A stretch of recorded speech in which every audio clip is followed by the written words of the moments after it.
भारत के खिलाफ जंग छेड़ देंगे। बिलावल भुट्टो के बाद पाकिस्तान के रक्षा मंत्री ख्वाजा आसिफ ने इंडिया को धमकी दी। एक बात तो साफ है कि धमकी देने में ही पाकिस्तान सबसे आगे रहता है। बाकी वो क्या कर सकता है, क्या नहीं कर सकता है, वो इस वीडियो में आपको पता चलेगा। और क्यों धमकी दी ये भी मैं आपको इस वीडियो में बताऊंगी। नमस्कार, आप देख रहे हैं न्यूज़ 18 का डिजिटल प्लेटफॉर्म। मैं हूं आपके साथ श्रुति श्रीवास्तव।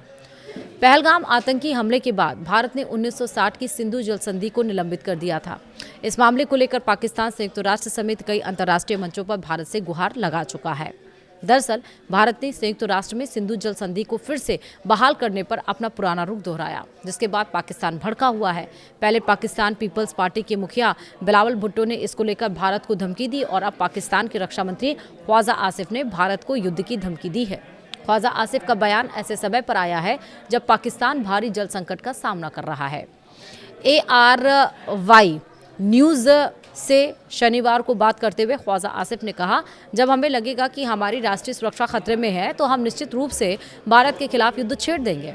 पानी हमारी राष्ट्रीय सुरक्षा का एक हिस्सा है। उन्होंने दावा किया कि अगर इस्लामाबाद को इस बात के सबूत मिलते हैं तो भारत जल आपूर्ति को बाधित करने के लिए खतरनाक स्पीड से काम कर रहा है तो सैन्य कार्रवाई पर विचार किया जाएगा। ख्वाजा आसिफ ने पाकिस्तान में पानी की कमी का दोष नई दिल्ली पर मढ़ने की कोशिश की। उन्होंने भारत पर पानी का हथियार के रूप में इस्तेमाल करने, चिनाब नदी के प्रवाह में हेरफेर करने और आंकड़ों को छिपाने का आरोप लगाया।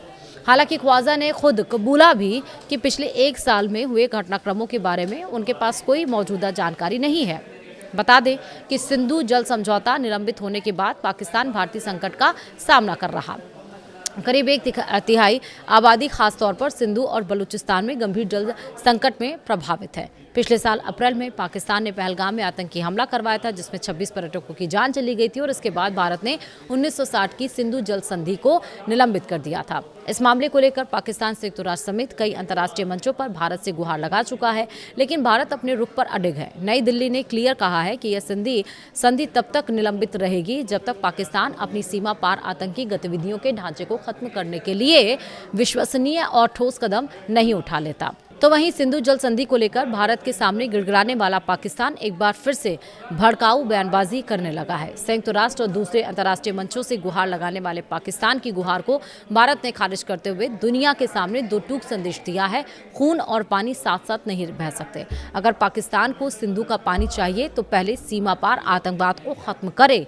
जब पाकिस्तान के सभी पैतरे फेल हो गए तब अब वो फिर से अपनी पुरानी और घिसी पिटी हरकतों पर उतर आया है।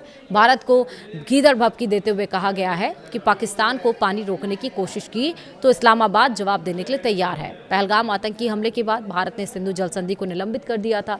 करीब 14 महीने बाद अब पाकिस्तान धमकी देने पर उतर आया है। शहबाज शरीफ की सरकार में शामिल पाकिस्तान पीपल्स पार्टी के चेयरमैन बिलावल भुट्टो ने क्या कहा वो समझिए। बिलावल भुट्टो जरदारी ने कहा कि इस्लामाबाद इसे बर्दाश्त नहीं करेगा। पाकिस्तान की नेशनल असेंबली में बोलते हुए बिलावल भुट्टो ने भारत पर पाकिस्तान का पानी रोकने का आरोप लगाया। उन्होंने कहा कि हम नदियों के पानी से अपने जायज हिस्से से कोई समझौता नहीं करेंगे। पाकिस्तान अपने पानी के हिस्से और अधिकारों के लिए लड़ेगा। पानी के बहाव को रोकने की किसी भी कोशिश का मजबूती से जवाब दिया जाएगा। वहीं पाकिस्तान के पूर्व विदेश मंत्री बिलावल भुट्टो ने सिंधु समझौते पर पहली बार ऐसा बयान नहीं दिया। बिलावल भुट्टो पहले भी नदियों में खून बहाने जैसे बयान दे चुके हैं। बीते साल अप्रैल में पहलगाम में आतंकी हमले के बाद भारत ने कई कदम उठाए थे। इनमें सिंधु जल संधि को निलंबित करना भी शामिल था। साल 1960 में हुई यह संधि भारत और पाकिस्तान के बीच नदियों के पानी का बंटवारा करती है। भारत से इस कदम से पाकिस्तान में जल संकट पैदा होने का खतरा है और ऐसे में इस्लामाबाद भड़का हुआ है और इसे युद्ध की कार्रवाई कर रहा है, कह रहा है। भारत ने बार बार अंतर्राष्ट्रीय मंचों पर कहा है कि पाकिस्तान आतंकवादियों को पनाह और ट्रेनिंग देता है। जब तक वो आतंकियों का खात्मा नहीं करेगा तब तक सिंधु जल संधि को बहाल नहीं किया जाएगा। वहीं संयुक्त राष्ट्र में कल यानी कि 18 जून को ही भारत के स्थायी मिशन की फर्स्ट सेक्रेटरी अनुपमा सिंह ने UNSC के 62वें सत्र में बोलते हुए साफ कहा था कि सिंधु जल संधि यानी कि IWT पर दिल्ली अपने रुख से पीछे नहीं हटेगा।